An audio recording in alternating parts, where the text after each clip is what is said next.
I'm Erica Natividad in Cabbagetown on one of the many streets that may be targeted by the city for a major snow clearing operation beginning tomorrow morning. Now, these streets are typically pretty difficult to clear of snow completely because, of course, all of these parked cars. But the city is warning that as part of this snow clearing blitz, not to be surprised if you open your door one morning and find that your car isn't where you left it.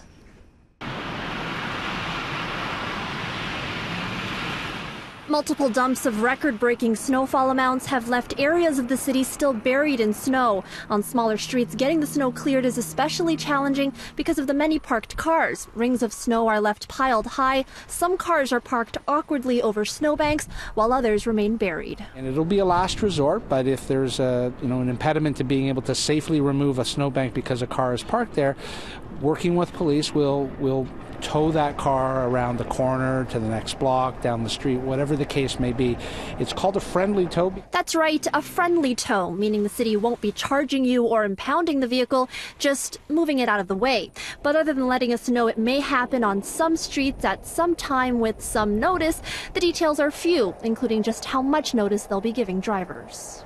You said advance notice. You'll give as much advance notice as possible. Is that like a day? Is it a few hours? Well, so it's starting tomorrow morning. We're doing the assessment. It's this afternoon and into the evening, and we're assessing where those streets will be. We also don't know how much it will cost. So we don't have a cost of that. We won't know until we deal with what we have to deal with. But you have an estimate as to how many vehicles or how much a tow costs just for one, let's say, right? I don't have that number. Again, I really want to stress that this is not about towing cars.